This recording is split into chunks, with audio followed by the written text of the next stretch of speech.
Não importa a cor da sua pele, não desistam dos seus sonhos. Nossa convidada, Milene Ramos Seidel, é advogada, ativista e juíza do trabalho aposentada.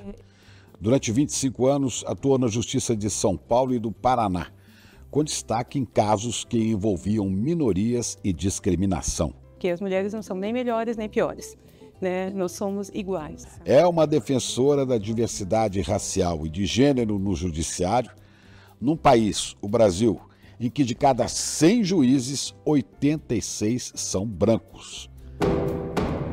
Doutora Milene Ramos Seidel é mestre em Direito pelas universidades de Columbia, em Nova York, e Stanford, na Califórnia. Ela nasceu em São Paulo, na periferia da Zona Sul, começou a trabalhar aos 10 anos de idade e hoje é uma voz de peso na luta antirracista. É representatividade dentro desse mercado de trabalho da composição demográfica da sociedade brasileira. Mora na Alemanha, mas mantém presença constante no Brasil, com palestras, consultorias, cursos e atividades advocatícias. Estereótipos, eles existem para serem desafiados. Eu resolvi desafiar esse estereótipo. Coordena a campanha global Sônia Livre, que denuncia um dos mais horripilantes casos de trabalho análogo à escravidão no Brasil, acontecido na casa de um desembargador de Santa Catarina. A desigualdade racial que persiste nesse país. Essa juíza é uma mulher preta, vitoriosa, e atua para romper barreiras e derrubar estereótipos num país impregnado pelo racismo. Ela defende que, apesar de tudo, a vida deve ter leveza. Muito obrigada.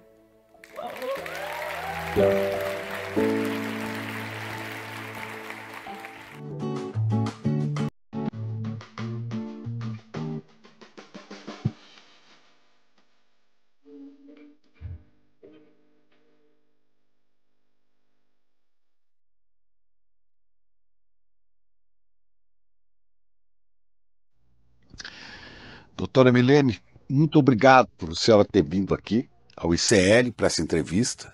É com alegria muito grande que a gente recebe, também como estímulo nas lutas pela democracia, pela justiça, né, pelo fim das discriminações. Mas a senhora hoje mora na Alemanha, que também é um país que enfrenta muitos problemas de discriminação, principalmente, claro, contra negros, mas principalmente contra imigrantes de uma maneira geral, né? Brasil a gente já sabe como é. Como é que a senhora fala que a vida deve ter leveza num ambiente tão violento, com tanto ódio, numa sociedade moderna, né, que é marcada pela violência, né? Agravada, no seu caso, pelo fato de ser mulher e de ser mulher negra. Como ter leveza no meio disso tudo? Essa é uma excelente pergunta, Chico.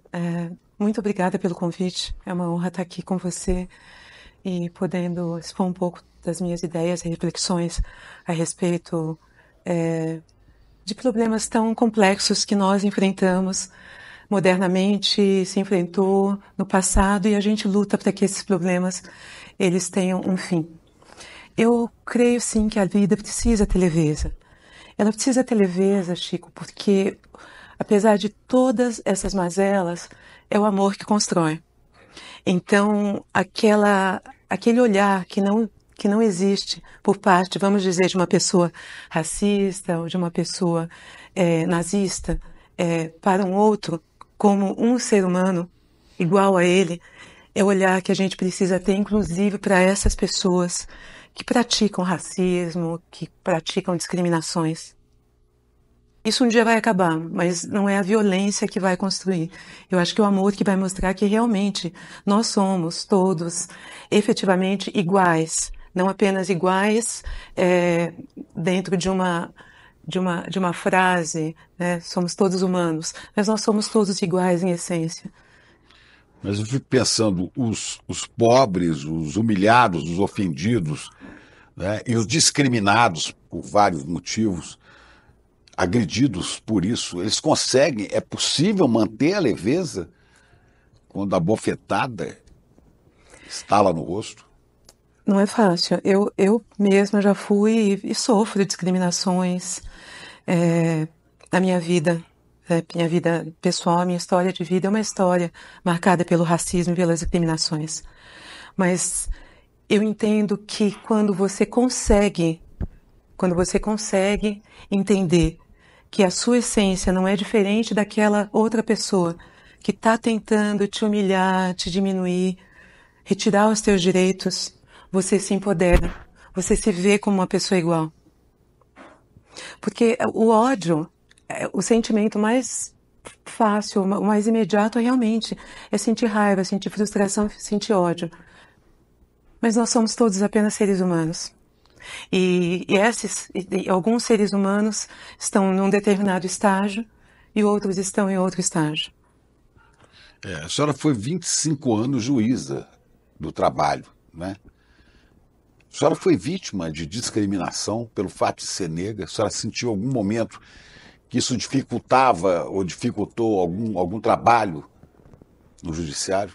Muitas vezes fui vítima de discriminações, não só por olhares, mas por falas, até por atitudes de profissionais que estavam atuando Como, ali. por exemplo?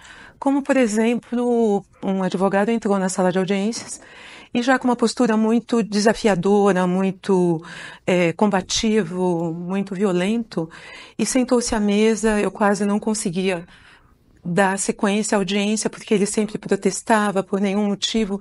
Ele estava efetivamente muito raivoso. E quando eu apontei que ele estava dificultando o meu trabalho, ele simplesmente disse: olha, eu já vi o seu perfil na rede social antes de chegar aqui e não gostei do seu perfil. Eu não gosto de pessoas como a senhora. Eu tive que chamar a própria Ordem dos Advogados do Brasil, então, para poder dar sequência ao meu trabalho, já que ele não deixava. E a Ordem dos Advogados do Brasil, ele revelou que ele não gostava de pessoas como eu, porque ele não gostava de pessoas negras. Ele podia ser preso em flagrante, né? Ele falou isso, não foi na minha frente, ele falou depois, enquanto foi ali conversado com ele, o que tinha acontecido, mas o problema dele comigo era racial. Mas ele falou isso com outras pessoas? Com outras depois, né? Quando... Mas não com nenhuma autoridade, né? Não, ele simplesmente... Ele simplesmente comentou isso, que ele chegou efetivamente à sala de audiências preparado, porque ele viu o meu perfil e provavelmente pensou que eu era... Não sei o que realmente. A senhora chegou a tomar alguma providência, não? Não. Sabendo disso? Não. Chico, essas questões, elas se repetem tanto no nosso cotidiano, quando você é negro, né, principalmente quando você é uma mulher negra no Brasil, que você não tem tempo para tomar atitudes efetivas em relação a todas as agressões que você sofre. Eu recentemente sofri uma agressão racista que foi gravada no celular. Eu contratei uma arquiteta para construir uma piscina na minha casa, para fazer uma paginação de um revestimento da piscina. Aqui no Brasil? Aqui no Brasil, e ela nervosa, ao não entregar o serviço que ela já havia recebido, ela proferiu ofensas racistas contra mim que foram gravadas. E esse caso está efetivamente Ela disse o quê? Ela disse que eu era uma preta, eu não vou repetir o nome, Sim. Que eu sou de origem da Bahia, Baiana Mineira, e nós temos essa superstição, você não pode falar essa palavra dar azar. Mas ela falou que eu era uma preta E gravando isso, levei até a delegacia, registrei a boletim de ocorrência, e ela está sendo devidamente processada pelo crime de racismo. Isso é o certo a fazer. É que quando isso se repete tantas vezes, você acaba, às vezes, ficando sem tempo, e isso acontece, infelizmente, com a população, né, no geral, porque imagina eu, de onde eu estou, não ter condições, então, de combater um a um as ofensas, as violações, então você imagina o que está acontecendo aí fora. Qual que é a sua sensação? Isso tem aumentado ou tem diminuído? Porque a consciência do racismo como crime, como coisa... né, horrorosa, a sociedade tem tido, mas parece que os casos aumentam, não? Eu participo de coletivos, né, antirracistas em vários espaços diferentes, desde magistratura até periferias do Brasil afora, e a gente sabe que esses casos estão aumentando. Pessoas parecem que se sentiram, desde alguns anos atrás, mais livres para expressar determinadas ideias, inclusive ideias racistas. Existe 56% da população brasileira que não consegue exercer os seus direitos, não consegue viver em paz por conta do racismo. É uma situação muito grave. E esses racistas argumentam, né, que é o direito à liberdade de expressão. Liberdade de expressão, como se estivesse nos Principalmente Estados nas Unidos, redes. Né? nas redes. E parece que se normalizou a falta de respeito, a falta de humanidade, né, pelo outro. E é por isso que eu falo que é necessário a gente manter dentro da gente essa humanidade, essa leveza e esse amor. Porque senão você se destrói. O racismo, Chico, ele adoece as pessoas. Eu conheço muitas pessoas adoecidas pelo racismo, adoecidas fisicamente, adoecidas psicologicamente, mentalmente, e fala-se até que existe uma doença associada ao racismo, que ainda não existe um nome. A consuleza, ex-consuleza da França, Alexandra Lohras, falava muito sobre isso, fala ainda sobre isso. Existe uma doença associada ao racismo, que não existe um nome, mas é uma doença que é típica de quem? Das vítimas de racismo. E por isso eu acho que é tão importante a gente tentar se manter centrado, apesar de tudo, porque é cotidiano. E não é só individual, não é um indivíduo ou outro, né? Há também organizações racistas, como há grupos neonazistas, né? Exatamente. Mas institucionalmente também, né? O racismo estrutural, ele está infiltrado nas instituições. Está infiltrado, ele está infiltrado. Ele começou desde a história do Brasil, com a invasão, quando se invadiu uma terra que tinha dono, né? Tinha donos aqui, não era terra de ninguém. Quando esse país foi invadido, né? E pessoas, os verdadeiros donos da terra, passaram a ser escravizados e mortos, massacrados, e depois todo o sequestro de cidadãos africanos. É uma história de violência, de racismo que construiu esse país. Joaquim Nabuco lembrava que a escravidão, né, será durante muito, muito tempo, talvez, né, não sabemos até quando, uma marca da identidade nacional, infelizmente. Né? É uma marca até hoje, né? E recentemente nós tivemos em agosto uma operação em 11 unidades da Federação, desde o norte até o sul, onde 593 pessoas foram resgatadas em condições análogas à escravidão, sendo que uma delas tinha 94 anos de idade. Quero falar desses assuntos, inclusive do caso Sônia Livre, que eu sei que a senhora lidera também o movimento disso, né? No judiciário, como é que a senhora vê o racismo? O judiciário está marcado também pelo racismo? O judiciário é racista? O judiciário não tem como não estar marcado pelo racismo, porque ele está aqui, é uma instituição brasileira, e o Brasil traz o racismo em sua história, traz o racismo em sua estrutura. E esse racismo que veio da estrutura, ele passou para as instituições, e é assim que elas funcionam até hoje. Existe hoje, é claro, uma consciência muito maior dos males desse racismo, né? Mas é um combate que tem que ser um combate realmente muito efetivo, um combate árduo e um combate diário. Para você ter uma ideia, o Tribunal Superior do Trabalho lançou em agosto 3 novos protocolos de julgamento para uma justiça do trabalho antidiscriminatória. As relações trabalhistas, elas já são por si só relações de assimetria de poder, onde você tem uma pessoa que está acima e outra que está abaixo, o empregador está ali e o empregado, né, sujeito ali às ordens, mandos e desmandos. Então, é um campo fértil para o racismo. Eu posso te falar, tendo sido atuado aqui como juíza por 24 anos, quase 25 anos, como juíza do trabalho, é algo que efetivamente é o maior problema do mercado de trabalho brasileiro, que impede empresas de avançarem, impede os indivíduos, né, que são ali os empregados, as empregadas, as pessoas que estão contribuindo, impedem que elas avancem também, contribuam para o lucro dessas empresas. Então fica todo mundo ali parado no racismo, está todo mundo. Então a vítima está massacrada com racismo, a empresa que deveria ter uma performance melhor gerar mais lucro, ela perde também. Isso o Banco Mundial já... A senhora já viveu isso como juíza do trabalho? Encontrar um caso de um trabalhador, né, que cobra do patrão os seus direitos que não foram devidamente pagos e que o problema é racismo e é identificado? Já teve isso? Sim. Já aconteceram inúmeros casos. Inclusive, Chico, casos que são levados ao judiciário, chegam para o juiz, chegaram para mim, houve um assédio. Isso é um caso de assédio moral. Na verdade, o assédio moral, quando você ouve o depoimento do empregador, às vezes um pequeno empregador ou que manda um representante, que seria ali o chefe direto da vítima, aí você descobre que aquele assédio moral ele é fundado em racismo. É um assédio moral que veio por quê? Por conta de que a pessoa negra, ela professa uma religião de matriz africana, ela usa roupa branca às sextas-feiras, ela raspou o cabelo e nem a pessoa conseguiu, nem a vítima conseguiu entender que aquilo era racismo.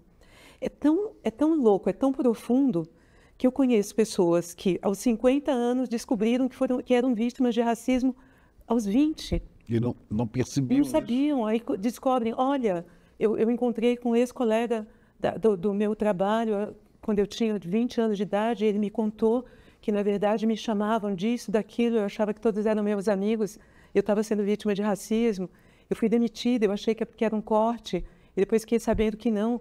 Né? Porque até se fala que o racismo é o crime perfeito, porque quem está de fora não enxerga, né? É muito comum dizer, não, isso não é racismo. Racismo não existe, o Brasil é uma democracia racial. E quem está dentro, muitas vezes, não consegue também entender o que está acontecendo com ele. Então, às vezes, depende aí de anos e anos para a pessoa olhar para trás e olhar que a sua história foi marcada pelo racismo. Por isso, eu acho muito difícil a situação de pessoas negras que deveriam se posicionar contra o racismo e elas falam, mas eu nunca fui vítima de racismo. Sério? Você nunca foi vítima de racismo? Tem certeza? E elas acreditam nisso. Elas acreditam que elas nunca foram. E elas não entendem por que elas perderam o emprego, elas não entendem por que andam atrás delas nas lojas, que isso é uma coisa muito comum, né? E você tem que andar na loja com cuidado ali, para você não dar a impressão de que você pode estar escondendo algo. Isso acontece comigo, Chico. Nós somos treinados a viver dessa forma. Você pode, a qualquer momento, ser acusado de algum crime, de ter furtado algo, de roubo, de estar furtando. A gente sabe como a polícia aborda, não é, as pessoas negras. Pois é. Inclusive policiais negros também. É um negócio muito sério. Sim, porque já são institucionalizados, eles são utilizados para fazer aquele tipo de trabalho. Né? Eles são... Recentemente nós vimos aí a declaração de que, olha, não dá para abordar um cidadão na periferia como se aborda nos jardins. Nesses 25 anos de magistrada, de juíza, a senhora conheceu outros juízes e juízas negras? Pouquíssimos. Muito poucos. Hoje nós temos um número total, menos de 15% dos juízes no judiciário geral. No judiciário geral, negros. E esse número é muito menor. 86% são brancos. 86% são brancos. Eu falei disso em 2016, num TEDx. A Suprema Corte só teve, ao que eu me lembro, só teve um caso, que foi Joaquim Barbosa, né? Lá no passado nós tivemos um outro ministro negro, era o Nilo Peçanha, que foi no início aí do século passado, e ele... inclusive, aí a história conta que ele sofria racismo constantemente dentro da corte. Ele, inclusive, raspava seu cabelo para não denotar que ele era negro, né, para tentar esconder ou disfarçar aí as características étnico-raciais dele. Mas ele, ainda assim, ele era constantemente ofendido e lembrado de que ele tinha cabelo crespo. Mas o Joaquim Barbosa ficou muito mais conhecido, foi... lá mais 100 anos, também, mais recentemente, e vamos ver aí quando é que vai se ter novamente. É um absurdo a gente pensar que 86 de cada 100, 86% são brancos, num país que tem na sua população a maioria negra, né? Negra ou preto ou parda, né? E como é que o cidadão que precisa do judiciário, como é que ele vai se sentir representado, como é que ele vai ter confiança num poder em que ele não se vê. Alguns anos atrás, e foi inclusive em 2016, quando eu tive meu TED aqui, falando sobre diversidade racial na magistratura, visitou a Suprema Corte em Brasília um ministro aposentado da África do Sul, o ministro da Suprema Corte de lá. Ele lutou junto ao Mandela, ele perdeu inclusive um braço nessa luta contra o apartheid e se tornou ministro da Suprema Corte, se aposentou. Ele foi convidado a conhecer o judiciário brasileiro e uma das primeiras falas dele foi: como é que vocês conseguem estar num país com essa composição e vocês têm uma Suprema Corte totalmente branca? Isso é uma vergonha. Quer dizer, precisa vir alguém da África do Sul para dizer isso, né? Algo que está todo mundo vendo. Pois é, agora, a senhora estudou nos Estados Unidos, em Colômbia, mestrado e doutorado em Stanford, na Califórnia. Nos Estados Unidos a questão racial é duríssima também, né? Mas lá o respeito é maior ainda do que aqui? Se respeita mais?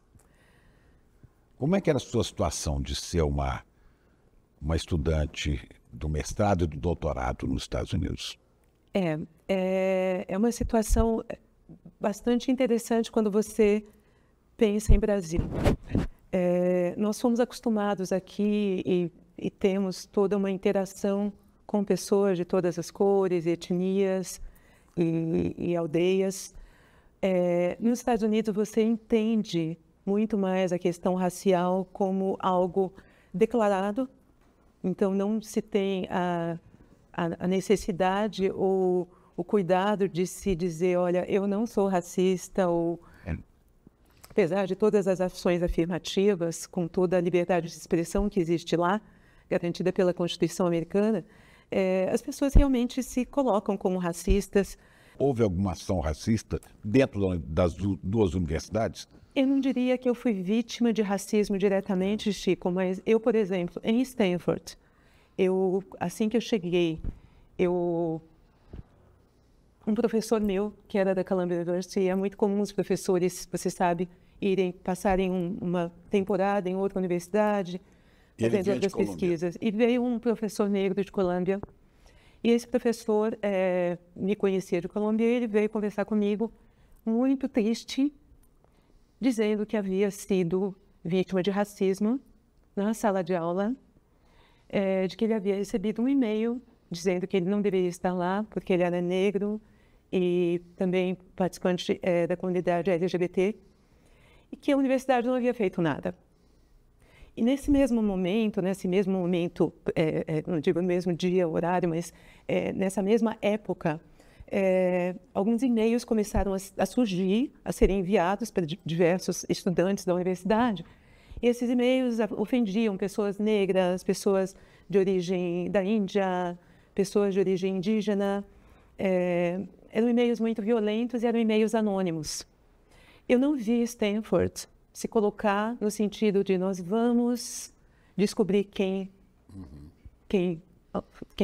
é o autor desses e-mails. É o autor ou a autora. Num campus dos mais tecnológicos do mundo. Não houve essa vontade política. E nós tínhamos uma provost que era Condoleezza Rice, que era uma mulher negra. Uhum. A impressão que dá é que existe uma falta de vontade de combater o racismo efetivamente, de punir o racismo, de punir os racistas, e que gera uma sensação de impotência em muita gente. Se sente violada e não sabe como vai resolver, porque encontra instituições racistas também. A Europa, eu acho que, de uma forma geral, eu circulo muito em vários países da Europa, e você vê que, efetivamente, existe uma raiva, um ressentimento muito grande em diversos países pelo fato de que alguns deles têm uma política de aceitação e de incentivo, né, de apoio a refugiados, que em sua maioria são pessoas negras ou árabes. Né? Então, os imigrantes em geral. Os imigrantes em geral, mas principalmente com essa afluência maior agora de refugiados, né, nos últimos anos. Então, a Angela Merkel é extremamente criticada na Alemanha, porque, olha, hoje você sai, assim, o que você ouve, né? Nossa, a gente sai na rua e não ouve mais alemão. Não tem alemão na Os escola do alemães meu filho. reclamam, né? Então as pessoas se ressentem disso e acham que a violência é causada pelos refugiados. Só que eles não discutem a violência que veio de Hitler, né? A herança que ele deixou na Europa inteira e no mundo todo, né? O que essa extrema-direita está causando. Pois é. Vamos falar um pouco dessa trajetória. Temos aqui algumas fotos suas, né? Conta quem é quem aqui na foto, né? Aqui, essa sou eu e essa é minha mãe, a Sua Jacira. mãe é ali? Ali também minha Jacira mãe e e você. eu. Essa aqui era uma professora da escola SESI, no bairro onde eu nasci, bairro de Campo Grande, na zona sul de São Paulo. E essa sou eu com 5 anos de idade. Quer dizer, Campo Grande, uma região pobre de São Paulo, um bairro de periferia. Como é que é a história de uma menina negra, de uma família pobre, né, que consegue chegar à universidade, se formou em Direito aqui pela Mackenzie, e depois consegue fazer mestrado e se matricular no doutorado nos Estados Unidos? Como é que é essa trajetória? Como é que começa isso? Bem, essa trajetória começou com 4 anos de idade, quando eu aprendi a ler em casa. Em casa? Em Sua mãe casa. te ensinou? Em casa. Me ensinaram a ler em casa. E, Chico, nós não tínhamos muitos livros. Eu aprendi a ler com a Bíblia. Então, até hoje... A senhora é evangélica? Eu não sou evangélica e até hoje eu conheço muitos trechos da Bíblia de cor, porque eu aprendi a ler com a Bíblia. E era ela que te ensinava? Era minha mãe, era o meu pai, era minha irmã Miriam. Basicamente, essas 3 pessoas. E com 5 anos de idade, como a minha mãe trabalhava... Seu pai faleceu cedo, né? Meu pai faleceu cedo, infelizmente, com 51 anos de idade. 51 anos de idade. 51 anos de idade. Nós não tínhamos muitos livros e não tinha toda essa condição. Minha mãe e meu pai trabalhavam e ela não tinha com quem me deixar. Éramos 5 irmãos, eu era mais nova. Então, minha mãe pediu na escola e falou, olha, posso deixar ela vir para a escola? Ela não tem idade, mas deixa ela aí na escola fazendo o que ela quiser, se vocês permitirem. E eu fui passando de ano na escola. Nunca fui boa aluna, né? Muitas pessoas que me veem falam, nossa, você deve ter sido incrível aluna. Não fui. Eu não fui, eu tinha muita dificuldade na escola, eu sofria muito racismo na escola. Na escola estadual? Na escola estadual. Com 5 anos de idade, eu sofri um acidente muito grave, queimaduras, que deixou muitas marcas no meu rosto, no meu corpo. Isso já causava também uma estranheza das outras crianças. Então, juntava a condição de ser negra, de ser pobre, como muitas das crianças ali eram, né? Nós estávamos todos no mesmo entorno, mas também de ter todas essas sequelas desse acidente. Tudo isso me marcou muito. Eu era uma aluna, sim, repeti de ano.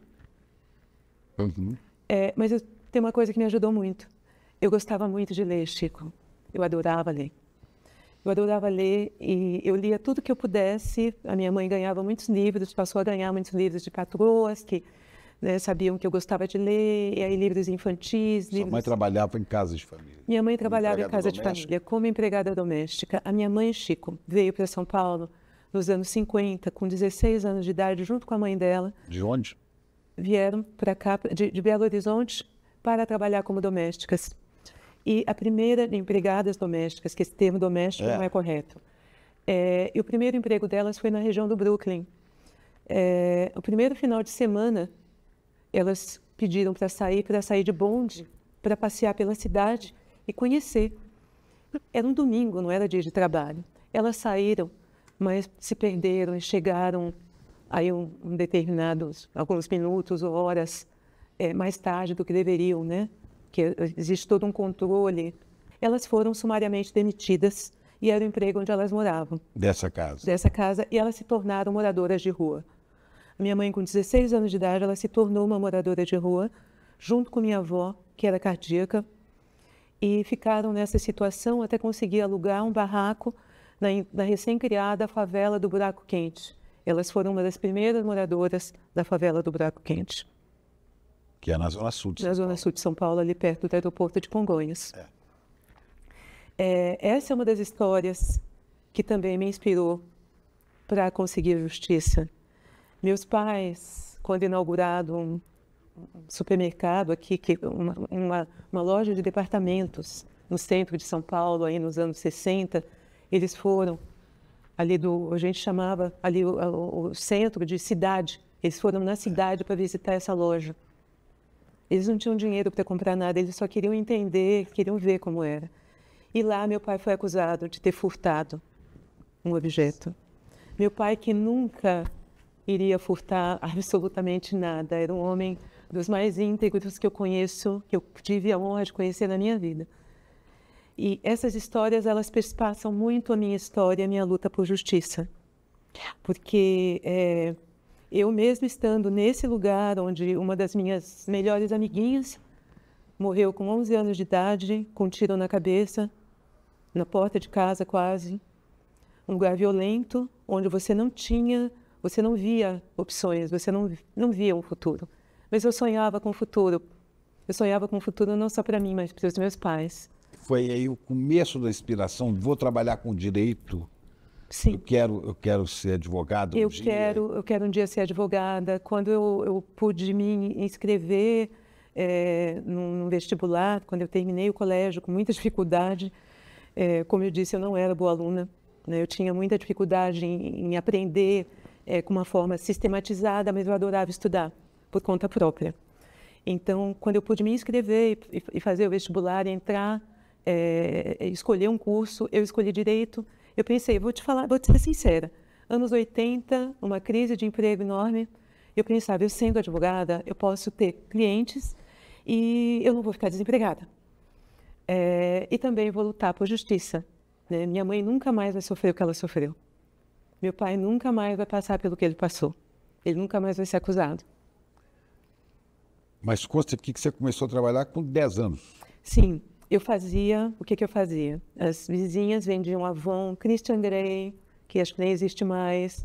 Eu pegava os catálogos, chegava da escola, eu lá sempre fui baixinha. 10 anos. E saía pela rua do bairro vendendo. Christian Grey, Avon, não vendia quase nada. E aí não dava certo, aí eu arrumava outra coisa para vender, aí fui vender álbum de fotografia para criança. Eu sempre fui me virando. Né? Sempre fui me virando, até que eu consegui o meu primeiro emprego fixo com 14 anos e continuei aí trabalhando. E com ele é que a senhora pagou a universidade ou já havia bolsa? Não paguei com ele. Eu saí desse emprego porque eu, com 14 anos de idade, sofri muito racismo nesse emprego. Não tive condições de continuar. Saí para ficar desempregada. Porque vi que veja, com 14 anos de idade, eu vi que eu ia ficar doente, ouvindo as coisas que eu ouvia. Seu cabelo é ruim, olha o cabelo dela, coisas assim que vinham do dono da imobiliária. Né? Então eu saí para ficar desempregada e voltei a fazer os meus bicos, aí eu passei a vender cosmético de novo, sempre fazendo alguma coisa. Né? Nunca ficando parada, mas quando eu entrei na universidade, tive também muita sorte de que uma das ex-patroas da minha mãe trabalhava na universidade e falou para minha mãe, ela pode pedir uma bolsa, tenta. E aí eu fiz uma carta e pedi uma bolsa e a Universidade Mackenzie me deu essa bolsa. Quer dizer, 75%. Não havia ainda nenhum programa, nenhum programa de governo para atender nenhum programa de governo, nenhum tipo de cota. Nem de cotas, nada. Absolutamente nada. Eu tive uma bolsa de 75%. E esses 25% eram difíceis de serem pagos, mas eu fazia de um tudo e fui indo, atrasava, mas conseguia ali continuar. O meu pai tinha um orgulho muito grande. Seu pai te viu formado, Meu né? pai, ele morreu na semana da minha formatura. Oh. E a gente ia à feira aos domingos, né? Meu pai era uma pessoa muito simples. E ele sorria, me apresentava para os amigos dele, falava, olha, essa é a minha caçula, ela vai ser advogada. Mas, infelizmente, quando eu terminei, meu pai teve, na semana da minha formatura, ele teve uma infecção urinária, que foi se agravando, né? Os médicos, apesar de todo o agravamento, não pensaram em interná-lo, e ele acabou tendo uma septicemia e falecendo aos 50 anos de idade, 51 anos de idade. Jovem. jovem e uma morte totalmente desnecessária, que eu coloco na conta do racismo. Porque se ele não fosse um homem negro, semi-analfabeto, periférico, o tratamento dele teria sido outro, Chico. E é uma pena, porque foi um ser humano ímpar. Pois é. E a sua transformação em juíza? Eu comecei a trabalhar como já formada. Eu não tinha condição de conseguir um emprego como advogada, porque o desemprego era muito grande. Eu comecei a trabalhar como datilógrafa temporária no departamento jurídico de uma empresa. E lá nesse departamento jurídico eu não era datilógrafa, eu era péssima datilógrafa, e a secretária olhava para mim e falava: Milene, você não é datilógrafa, né? O que você está fazendo aqui? Você é péssima, né? Aí um dia eu contei para ela, eu falei: eu sou advogada, mas eu preciso desse emprego, então não conta para ninguém. E foi essa secretária que abriu uma vaga de advogado e ela contou. Contou que ela falou: eu vou contar porque eu vou me livrar de você, Milene. Ela não é datilógrafa, mas ela é advogada. Ela é advogada. E me chamaram, conversaram comigo e fizeram umas perguntas teóricas. E aí o chefe do setor jurídico falou: olha, dá para ver que você entende. Eu falei: sim, eu estudei. E me deu a vaga. Eu comecei ali como advogada, foi meu primeiro emprego, advogada trabalhista. E em 4 meses eu tinha passado num concurso do Tribunal Regional Federal, que tinha recém-aberto aqui no Lago São Francisco, e saí desse emprego para ser técnica judiciária, para ser funcionária pública. Eu me apaixonei pelo meu trabalho, que era um trabalho basicamente de pesquisa, de redação de rascunhos, de recursos previdenciários, em processos criminais também, e resolvi que eu poderia ser juíza, eu queria ser juíza. E aí ninguém tirou mais da minha cabeça. Eu passei, Chico, em vários concursos importantes, vários concursos que eram muito almejados. E aí eu passava e falava: muito bacana, mas eu não vou, porque eu quero ser juíza do trabalho. E foi até me tornar juíza do trabalho em 1994, no Paraná, que me trouxe aí para essa trajetória do Paraná para São Paulo. Daí para mestrado, doutorado? Já como juíza, tive, então, a oportunidade de pedir uma licença para estudar. Pois é, hoje a senhora também é envolvida num ativismo, né, de entidades humanistas, progressistas, como a IPEATRA. O que é a IPEATRA? IPEATRA é um instituto de pesquisas, voltado a pesquisas... O nome todo é Instituto? Instituto de Pesquisas Avançadas do Trabalho. Instituto de Pesquisas Avançadas da Magistratura e do Ministério Público do Trabalho. Reúne juízes, desembargadores... Juízes, desembargadores, ministros... Procuradores do trabalho, não só do Brasil, como do exterior também. Nós temos muitos professores, né? Então, o IPEATRA tem uma produção acadêmica muito importante, voltada a um olhar mais progressista do direito e do processo do trabalho. E esse instituto, eu assumi a presidência ano passado com a missão de popularizar essa pesquisa e de levar essa pesquisa a quem é o destinatário dela, que efetivamente o trabalhador, os empregadores, né, para entender esse outro lado que a gente entende do direito do trabalho como um direito do trabalho que pode e que deve servir como uma forma de progresso do ser humano, progresso material, progresso espiritual. Pois é, esse instituto, então, ele conclui pesquisas e ele revela... Sim, nós publicamos essas pesquisas. Assim que eu assumi a presidência no passado, eu lancei um projeto que é o Quinquênio de Combate ao Racismo do IPEATRA. Então, desde então, nós estamos desenvolvendo várias atividades voltadas ao combate ao racismo, que eu, mais uma vez, eu entendo que é um dos piores, um dos mais graves problemas da sociedade brasileira. E a sede da IPEATRA, a presidência que a senhora ocupa é no Brasil? É no Brasil, em Florianópolis, Santa Catarina. A senhora mora hoje na Alemanha? Moro na Alemanha. Vou e volto, também trabalho remotamente. Né? A senhora se casou com um alemão também? Não? Eu sou casada com um esloveno, mas meu marido morou na Eslovênia só até os 19, 20 anos. Então, ele é mais alemão do que esloveno e morou um tempo aqui no Brasil também. E a sua residência na Alemanha, em Berlim mesmo? Minha residência é na região de Stuttgart. Eu moro numa área rural, a 60 quilômetros de Stuttgart. E há atividades por lá de um ativismo também em defesa dos direitos? Existe, mas é um ativismo muito mais discreto, eu poderia dizer, do que a gente tem no Brasil. Porque, Chico, quando a gente fala de questões raciais, você sabe que Angela Davis já veio ao Brasil várias vezes e ela sempre fala que ela aprende aqui no Brasil.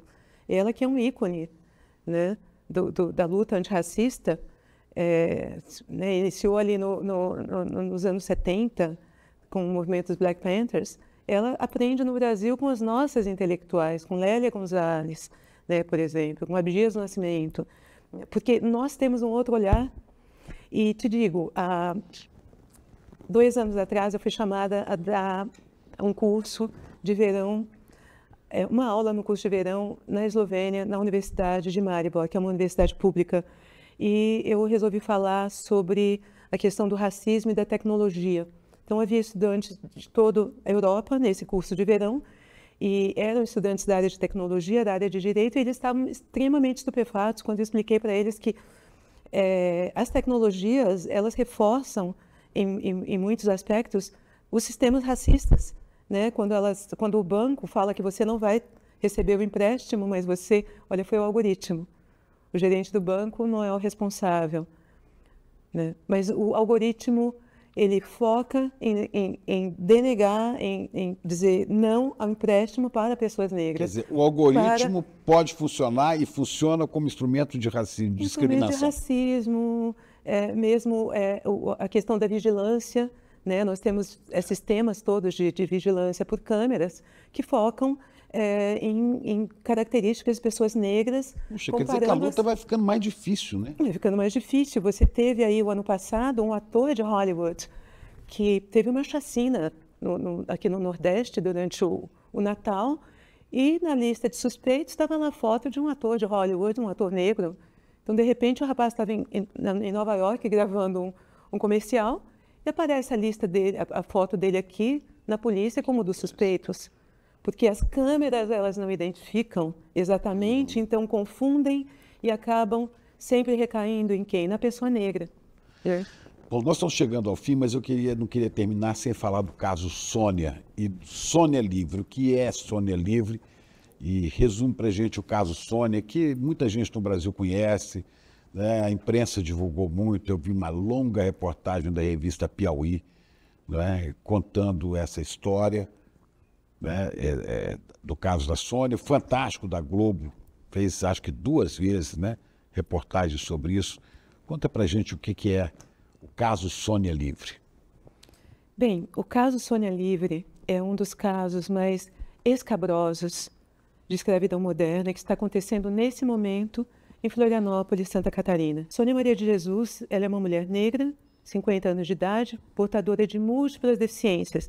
Ela é deficiente auditiva, ela é muda, ela tem visão monocular e ela tem um atraso intelectual severo.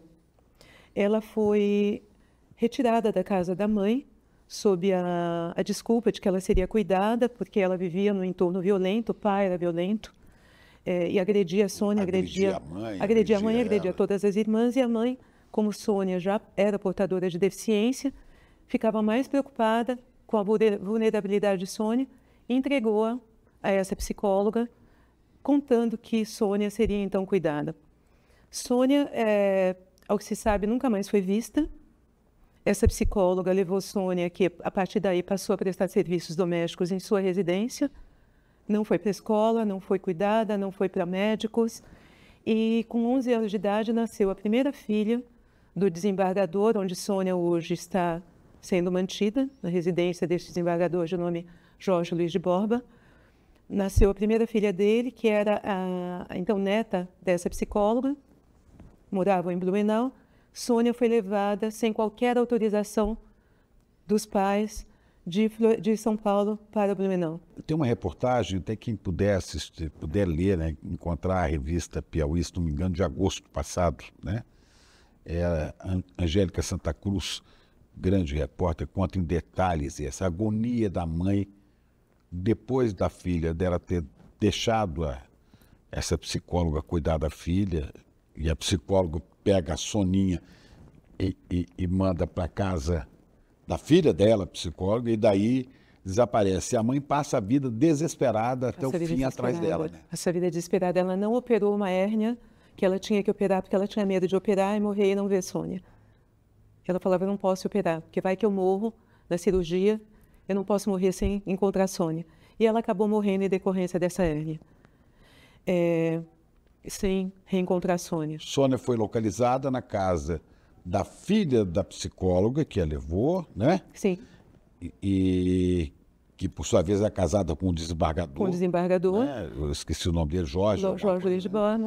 E ela é tratada como escrava essa vida, a vida inteira, escravizada. Né? Ação civil, escravizada. A ação civil pública, ela foi precedida de uma investigação extremamente rigorosa, pormenorizada.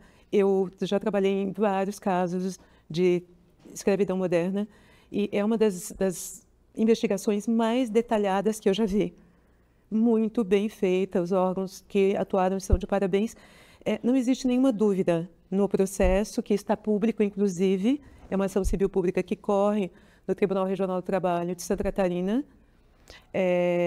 Qualquer um pode acessar pela internet essa ação civil pública e lá estão todas as provas do que Sônia sofreu durante todos esses anos. O juiz e a esposa dele. Exatamente. O desembargador e a esposa dele. O desembargador e a esposa. Sônia foi resgatada com dentes faltando, raízes podres remanescentes nas arcadas dentárias, com várias escaras, vários problemas de saúde, sem passagem. Feridas no seio. Feridas no seio, sem passagem pela rede pública ou privada de saúde. Ela, apesar de ter uma tia, irmã cunhada do desembargador, irmã da esposa do desembargador, que é fonoaudióloga, que inclusive atuava em alguns coletivos de teatro aqui em São Paulo. Apesar de ter essa tia fonoaudióloga, ela nunca foi cuidada. Ela tinha existia uma PAI a 600 metros da casa, ela nunca foi levada. Então, Sônia hoje é uma pessoa que não tem a mínima condição de se manifestar e dizer que... E essa família do desembargador alega que ela era criada como filha da família, né? Mas morava num quartinho de despejo. Morava no quartinho de despejo, né? Como Carolina Maria de Jesus descreveu em sua obra.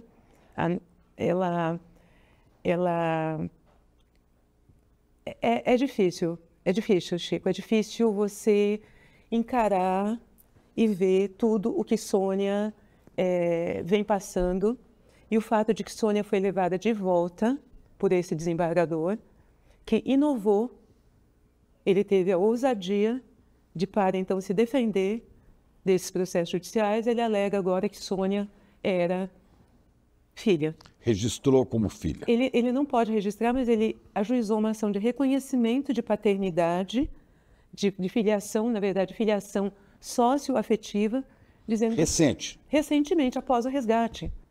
A gente pode, inclusive, dizer que, legalmente... A gente fala do resgate porque ela saiu da casa... Em junho, ela foi resgatada. Para ficar numa instituição, os irmãos não sabiam onde estava a Sônia. Os irmãos acreditavam que Sônia já havia morrido ou não queria vê-los, porque essa era a história que contavam para a mãe de Sônia. Ela está muito bem morando nos Estados Unidos. Não procure mais, deixe Sônia em paz, ela não quer. Ela foi libertada dessa família que a escravizava. Mas agora voltou para a família. Voltou para a família, porque 15 dias após o resgate, coisa de 20 dias após, ele resolveu, porque é uma família afluente, um desembargador que tem todo um escritório da família à disposição, né? E eles ajuizaram essa ação, alegando que Sônia, na verdade, era uma filha. E ela voltou para cá do desembargador? Voltou, foi levada de volta, porque Sônia não tem condições de expressar as suas vontades, não tem ainda, e não se sabe se um dia ela vai ter, mas nesse momento, naquele momento, ela não tinha condição de expressar a vontade, até por conta do atraso intelectual que ela tem. Então ele a levou de volta e ela continua hoje. E a levou por uma decisão do ministro André... Inicialmente, Mauro Campbell, que permitiu a visita. Do Tribunal Superior do Trabalho. Exatamente, né? Ajuizada, então, um habeas corpus pedindo que essa visita fosse impedida, que isso não acontecesse, até porque ela, vítima de um crime, ela não poderia se aproximar, né, dos seus algozes, mas o ministro André Mendonça entendeu que, pelos autos, ele viu que Sônia era como se fosse uma pessoa da família. Isso Mesmo não tendo dentes, mesmo com todos os depoimentos. Agora, essa decisão foi uma decisão liminar, foi monocrática, foi ela pode ser revista? Monocrática. Nós estamos lutando no Supremo Tribunal Federal pela reversão, inclusive para que esse processo, que é um habeas corpus impetrado em setembro, que ele seja julgado. O habeas corpus, como você sabe, é uma medida urgente, então não existe motivo para que um habeas corpus impetrado em setembro do ano passado, depois de um ano, não tivesse sido julgado. Né? Então está tudo errado aí. E a quem cabe essa decisão agora? Esse processo tem que ir para a turma. Ele está na segunda turma, ele tem que passar pelo crivo de todos os ministros da segunda turma, porque é uma decisão que, efetivamente, ela não corresponde ao que está nos autos. Né? Nós temos depoimentos dizendo que Sônia era vista como uma mucama, uma mucaminha, uma escravinha. Sônia tinha os cabelos raspados. Esse movimento que a senhora coordena de Sônia Livre, o que esse movimento pode fazer? Esse movimento, ele luta pelo julgamento imediato desse habeas corpus, para que isso vá para a turma, seja apreciado por todos e que Sônia seja libertada. Sônia tem uma família que está aguardando por ela aqui. Quem participa dessa luta? A família, né? O Ministério Público do Trabalho, a Defensoria Pública da União. Nós temos parecer da Procuradoria-Geral da República pedindo que esse habeas corpus seja concedido e que ela seja libertada. A sociedade civil. As pessoas interessadas em ver esse caso resolvido com justiça podem contribuir nessa luta. Seguir os nossos perfis nas redes sociais. Então diga aí. @Sônia Livre Oficial. Sônia Livre Oficial, tudo junto. Sônia Livre Oficial, tudo junto. Nós estamos no Instagram, no TikTok, no YouTube. Então sigam, nós temos uma petição que está no perfil do Instagram, no nosso Linktree. Assinem a petição pedindo ao Supremo que Sônia seja libertada. E gravem os seus Sônias Livres. Nós começamos esse movimento na Eslovênia com o primeiro vídeo que se espalhou aí pelo mundo. Nós temos pessoas de vários países do mundo pedindo a libertação de Sônia Maria de Jesus. E, efetivamente, essas pessoas, eu pediria que não apenas olhassem para a Sônia, Chico. Não apenas olhem para o caso de Sônia. Porque nós temos muitas Sônias. Bom, Sônia ficou escravizada 40 anos. Exatamente. Mas há outros. E eu peço que as pessoas olhem, porque existem sinais, Chico. Não é possível que em 40 anos ninguém prestou atenção em Sônia. Nas festas em que ela estava circulando em meio àquela família. Como é que ninguém nunca notou em 40 anos essa mulher? Eu já encontrei, na minha vida pessoal, 2 pessoas em situação análoga à escravidão. Se eu, Milene, na minha vida pessoal, não como juíza, aconteceu isso comigo, né, é um problema muito grande. E a gente vê pelos números. Né, para 590 resgates, nós temos milhares de pessoas que não são encontradas. E não são encontradas porque contam com o apoio dos entornos dessas pessoas que estão escravizando. Inclusive de pessoas influentes no judiciário. Exatamente. E eu queria te falar brevemente que nós temos um projeto de lei hoje, é o projeto de lei Sônia Maria de Jesus. Esse projeto foi apresentado agora recentemente pela deputada Carla Aires, no Congresso Nacional. Ela apresentou esse projeto na Câmara dos Deputados. É um projeto que é fruto dos movimentos sociais. Então, o DJ 11 de Agosto, o Pastoral da Terra, a FENATRAD com Luísa Batista, que é a Federação Nacional das Trabalhadoras Domésticas, né? Todos esses movimentos, o próprio DJ, nós nos debruçamos e formulamos um projeto de lei que visa tornar mais efetivo o combate do trabalho análogo à escravidão nas residências, que é muito comum, e também proibir que ações como essa, que esse desembargador teve a ousadia de ajuizar, elas não tenham tramitação. Elas fiquem suspensas, porque é impossível que uma vítima de um crime seja revitimizada e entregue definitivamente aos seus algozes mediante um instituto tão importante como é o da adoção e do reconhecimento de filiação socioafetiva. Decididamente, não é um caso de posição evangélica, mas pode ser de alguém terrivelmente evangélico. Vamos à luta, vamos à luta. @Sônia Livre Oficial. @Sônia Livre Oficial. Sigam, assinem a petição e observem. Observem quem está te servindo, observem quem tá ao teu redor, porque muitas vezes você pode ter alguém em situação análoga à escravidão E nem sabe. e não se sabe. Doutora Milene, muito obrigado. Muito pela sua obrigada, vida. Chico. Tchau. O ICL vai lançar uma pós-graduação com os melhores professores e professoras do país, por um valor quase que simbólico e cheio de vantagens para quem já é membro do ICL? Fato ou fake? Pois é, difícil de acreditar, mas é fato. E é mais do que isso ainda, em parceria com a FESP, uma das maiores escolas do país, onde estudaram Darcy Ribeiro, Sérgio Buarque de Holanda, Florestan Fernandes. É isso mesmo, pós, reconhecida pelo MEC. É o próximo passo da revolução do ICL.